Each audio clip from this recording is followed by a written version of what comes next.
and Ralph Fiennes as President Snow? I mean, that's just perfect. Welcome back to Film Toppings. I'm galbalaban, and as we enter 2026, I'm here to share my top 10 most anticipated movies of the coming year. Keep in mind that this list isn't necessarily ranked on which films I think are going to be the best at the end of the year, but more ones that I'm most excited to experience on the big screen. And as always, remember that this list is subjective, so if there's a movie that you're really excited for in 2026 that I didn't mention, feel free to leave a comment and continue the discussion below, but definitely be respectful. Starting off the list at number 10 is The Bride. I mean, we just got a Frankenstein movie that was really good, but this one looks completely different and could be great in its own way. Maggie Gyllenhaal has become a very respected filmmaker, and her take on this weird crime romance seems really intriguing. It even has the cinematographer and composer of Joker, and a lot of people were comparing the trailer to the look and feel of Joker when it came out. And I mean, Christian Bale, anytime he's in a movie, it feels like an event, and Jessie Buckley is someone who just excites and excites with every new performance she gives. Her recent work in Hamnet was especially incredible. Number 9 is Supergirl. James Gunn has introduced us to a new DC universe that already has so many fans because people really liked Superman, as did I. But at the end of that movie was a 1-minute cameo from actress Millie Alcock as Supergirl when she comes to pick up Crypto, and though it's a really short scene, I definitely thought to myself, yeah, that's great casting. So I'm really excited to see where else she's going to take this character, and I do have a feeling it's going to be at least somewhat different from Superman because the character is much younger than him, and she's going to be traveling across the galaxy, so it's not going to be set mostly on Earth like Superman was. Number 8 is Werwulf, directed by Robert Eggers. Now, I don't know anything about the plot of this movie besides the fact that it probably has a werewolf, and it's supposed to star Lily Rose Depp, who was amazing in Nosferatu, as well as Aaron Taylor-Johnson, who was also in that movie. But the thing is, Robert Eggers is just such a good director that I don't even need a pitch. I just need to hear that he's directing it, and I'm there, like day one. Nosferatu was one of my favorite horror movie experiences of the last couple years. Such a beautifully made movie, so terrifying, and I mean, The Lighthouse, The Northman, I like everything that he's done. So I don't even care what the story is, I'm gonna be there. Number 7 is The Hunger Games: Sunrise on the Reaping. Say what you want about the Hunger Games movies, but the world building is terrific. I happen to like them quite a bit, and they definitely felt like an event each time one would come out. I'm not going to act like The Ballad of Songbirds and Snakes was the best movie ever, but the cinematography was fantastic. And if they continue investing that much in the look with the cinematography and the production design, I'm definitely looking forward to it. The cast that they've assembled here is also stacked, including Kieran Culkin, Glenn Close, Elle Fanning, and Ralph Fiennes as President Snow. I mean, that's just perfect. I also have read the book, Sunrise on the Reaping, and I think it's even more emotional than The Ballad of Songbirds and Snakes, so I'm really looking forward to seeing how they're going to bring it to life. Number 6 is the still untitled Steven Spielberg movie. More than 50 years into his career, and he is still creating such breathtaking movies with not just fantastic looks and feels, but really powerful themes and characters. And the cast includes Emily Blunt, Josh O'Connor, Colin Firth, Coleman Domingo, and Wyatt Russell. Not much yet is known about the movie besides the fact that it does feature UFOs in some capacity, so it does seem like Spielberg is going back to his Close Encounters, E.T. roots of the wonder of, something's in the sky and we have no idea what it is. Number 5 is Project Hail Mary. Speaking of actors who make every movie they're in an event, Ryan Gosling, like, I just love the guy. I gotta go see him in whatever he's up to.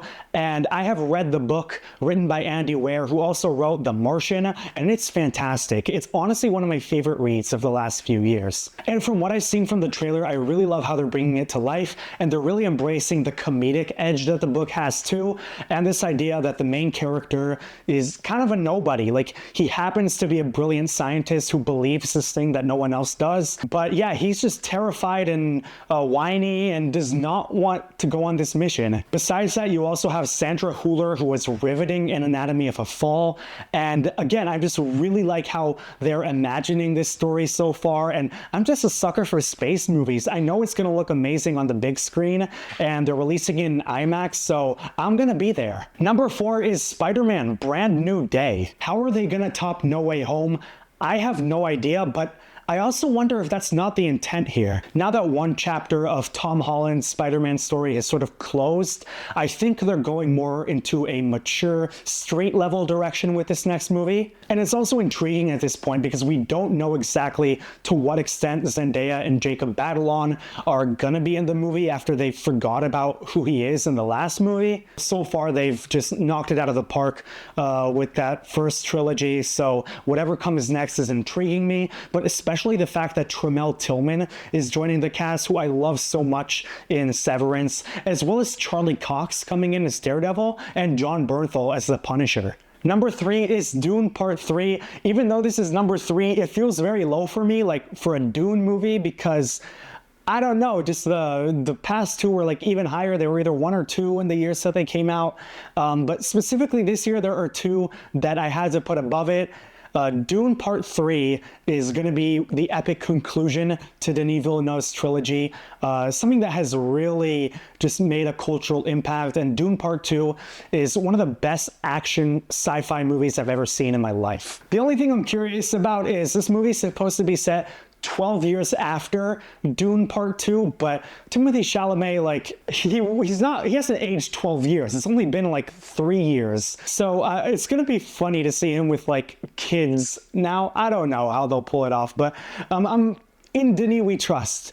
Okay, I'm sure it's gonna be wonderful. I'm gonna be there day one, excited for Dune Part 3. Number 2 is The Odyssey. It's Christopher Nolan. Okay, that's my explanation. It's Christopher Nolan. Let's move on. But seriously, this man with every movie creates like an out-of-body experience and has like, he's just so ambitious, and like the Odyssey seems like something that even IMAX won't be enough for it because it's going to be so large scale, not just for him, but for cinema. The cast that they've assembled: Matt Damon, Tom Holland, Anne Hathaway, Charlize Theron, John Bernthal, Elliot Page, Lupita Nyong'o. I don't think that even scratches the surface. I mean, the guy is just so beloved that he can assemble everyone in Hollywood to work with him. Here are just a few honorable mentions before we get to number 1. These are movies that just almost made the list: The Mandalorian and Grogu, The Dog Stars, The Devil Wears Prada 2, 28 Years Later, The Bone Temple, Wuthering Heights, and the still untitled Alejandro G. Iñárritu movie starring Tom Cruise. And number 1 on my list is Avengers Doomsday. I have no idea how they're gonna do this with like 30 main characters, with like the scale that they're going for. Not to mention, we still kind of feel fresh off of Infinity War and Endgame all these years later. Like those movies really cast a shadow on like blockbusters and team up movies that came after. So whatever they're doing now with this 2-part event, Doomsday and Secret Wars, is gonna have to feel very different, and it's also gonna have to feel bigger for us to be excited. And the cast that we've got for this movie is just wow. I mean, Florence Pugh, Vanessa Kirby, Chris Hemsworth, Simu Liu, Louis Pullman, Sebastian Stan, Paul Rudd. You got Patrick Stewart and Ian McKellen, Pedro Pascal, Robert Downey Jr. as Dr. Doom, which is a choice that at first I hated, but now I'm kind of intrigued by.